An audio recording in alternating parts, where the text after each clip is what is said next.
गुरुर्विष्णुः गुरुर्देवो महेश्वरः गुरु साक्षात् परब्रह्मः तस्मै श्री गुरवे नमः। श्री कल्याणकलावहं विहरं दुःस्वप्नदोषापहं गंगा स्नान विशेष पुण्यफलदं गोदानतुल्यं नृणाम् आयुर्वर्धनमुत्तमं शुभकरं सन्तान संप्रदं नानाधर्म सुसाधनं समुचितं पंचांगमाकर्णयेत्।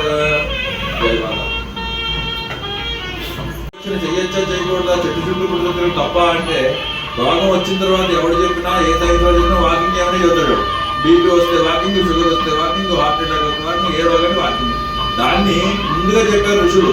ఆ రోగమే రాని రైతు రోగరహిత జీవితం దాని కానిది పాపాన్ని జన్మాంతకు దాని కాని ప్రస్తుతంతి ప్రదక్షిణ ప్రదక్షిణ రోజు 108 ప్రదక్షిణ చేయగలిగితే చెట్టు పుట్టు గుడు ఎక్కడో చోట వాకింగ్ అనేది ఒకేసారి చేయగలిగితే 90 రోజుల పాటు ఎటువంటి రోగాలైనా అదుపులోకి తేవచ్చును. అసలు రోగాలు రాకముందు చేస్తూ రోగరహిత జీవితం ఇవ్వచ్చును. ఇది పంచాంగ విషయం. ఈ విధంగా ప్రాక్టికల్ గా పంచాంగాన్ని తీసుకోవాలి తప్ప అదిలో మనకేదో రాత్రి వచ్చే గ్రహాలు ఉంటాయి, మనం తీసుకునే విధంగా తీసుకోవాలి. జై పరమేశ్వర, జై భారత్.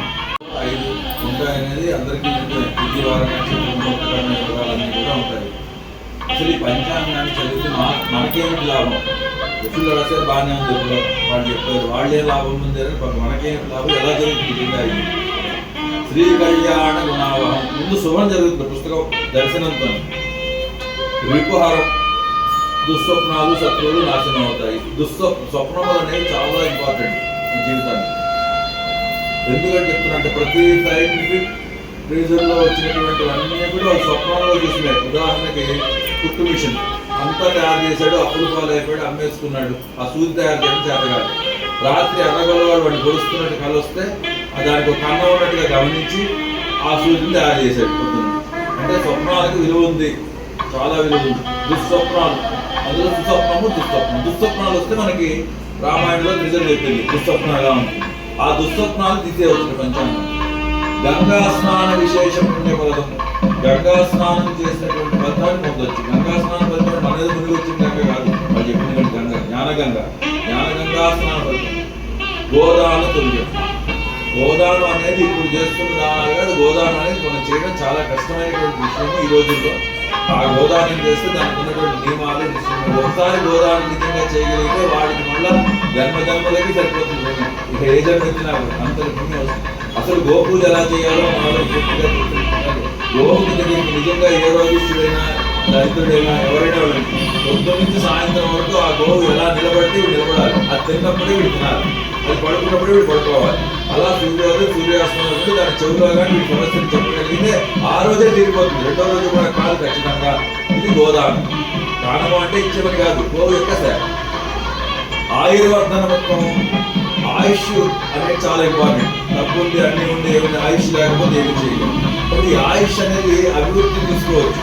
మన దగ్గర ఉన్నటువంటి దాన్ని ఇంకా పెంచుకునే అవకాశం కూడా ఉంటుంది. ఆయుర్వర్ధన మొత్తం శుభకరం.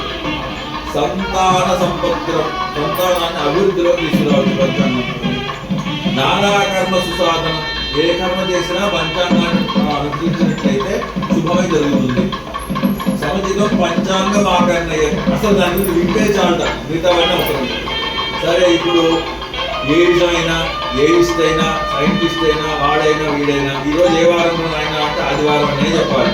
వాడికి ఇష్టం ఉన్నా లేకపోయినా, వాడు ఏ మద్దతుడైనా చాందసుడైనా దేవుడిని నమ్మిన వాడైనా నమ్మకవాడైనా మహాశాంతుల్లో ఉన్నవాడైనా ఆదివారం అనే లెక్క కడతాం. యుగాలు సంవత్సరాలు మనం మన లెక్కల ప్రకారం లెక్క కడితే ఒకటి తర్వాత 18 సున్నాలు పెట్టిన తర్వాత లెక్క కట్టలేదు. ఎంత పెద్ద లెక్క క్లోజ్ అయిపోతుంది. కానీ కొన్ని కోట్ల యుగాలుగా లెక్క కడుతూనే ఉన్నారు మన వాళ్ళు. యుగాలుగా పద్మము, మహాపద్మము, శంఖము ఇవన్నీ కూడా లెక్కలు. అక్షోణి అటువంటి లెక్కల్లోంచి చెప్పిన లెక్కలు. ఈ లెక్కల గురించి చెప్పట్లేదు. అటువంటి ఎంత పద్మము అంటే ఎంత లెక్కనే కట్టచ్చు. అనంతము, శతమానము. శతమానం అంటే 100 కాదు, ఎప్పటికీ ఉంటుంది చిరస్థాయి. అటువంటి లెక్కలు కలిగినటువంటి పంచాంగము. ఆకర్ణయ్య వింటే చాలన్నాడు. అక్కడ ఇవన్నీ నిజంగా వచ్చేస్తాయా స్వామి? ఎలా వచ్చేస్తాయి అంటున్నాడు. ఆదివారం అధిపతి ఎవరు తెలుసుకోవాలి. సూర్యనారాయణమూర్తి. ఆ రోజు నక్షత్రం పుట్టిగా నక్షత్రం, అధిపతి అగ్ని. అగ్ని దగ్గరికి వెళ్తే చాలు, అగ్ని చుట్టూ ప్రదక్షిణ చేస్తే కోరిక తీరిపోతుంది. అది వాడు చెప్తుంది. పంచాంగ పుస్తకం పట్టుకోవడం కాదు, చూసుకుంటూ కూర్చోండి. చూడటం కూడా రావాలి. ఆ తిథి వారాన్ని ఉపయోగించుకుంటూ నిజంగా పంచాంగం చూడడం వస్తుంది. ప్రాక్టికల్గా ఇంకో అరగంటలో మనం ఏం చేస్తామో చెప్పి వచ్చారు. అక్కడ మందు వేసుకుంటూ మీరు పంచాంగం ఓపెన్ చేసి కరెక్ట్గా ఆ సమయానికి చంద్రుడు ఆ చక్రంలో ఉంటాడు. ఉంటేనే పంచాంగం అవుతుంది, అయితే అవదు. నువ్వు 100 సంవత్సరాల వరకు సూర్యోదయం 6:05:30 అంటే సూర్యుడు ఆ టైంకే వస్తాడు, ఆ ఇష్టం టైం రాడు. అది పంచాంగం. ఇది జ్యోతిష్యం ఎలా చెప్తుంది? జ్యోతిష్యం అంటే అదేదో జ్యోతిష్యం లాంటిది కాదు. జ్యోతిష్యం వేరు, జ్యోతిష్యం వేరు. మనం పెళ్లి చేస్తామని చెబుతాం, పలానా నెల వచ్చే నెల 11వ తారీఖు 14 పెళ్లి చేస్తున్నాను. నువ్వు జ్యోతిష్యం చెబుతున్నావుగా, రేపు మీటింగ్ ఉందని చెబుతాడు ఎవడో ఒకడు. ఆ మీటింగ్ అనేది ఏం చెప్తున్నాడు? భవిష్యత్తు చెప్తున్నాడు. భవిష్యత్తు చెప్తున్నంత జ్యోతిష్యం అయితే వస్తుంది. కాబట్టి జ్యోతిష్యం వేరు, జ్యోతిష్యం వేరు. జ్యోతిష్యం అనేది క్యాలిక్యులేట్ ఉండదు, అంచనా ఉంటుంది. జ్యోతిష్యం అనేది క్యాలిక్యులేటెడ్గా ఉంటుంది. ఇది ఆ టైం బట్టి ఉంటుంది. కాబట్టి ఈ 12 గంటలు ఈ 12 గంటల్ని వెనక్కి ముందుకి కూడా నడిపించుకోగలుగుతాం. ఇవన్నీ నిద్రావస్థలు ఎక్కువగా పట్టుకోవచ్చు, స్వప్నావస్థలు ఇంకా పట్టుకోవచ్చు మనకు విద్యోస్తుంది.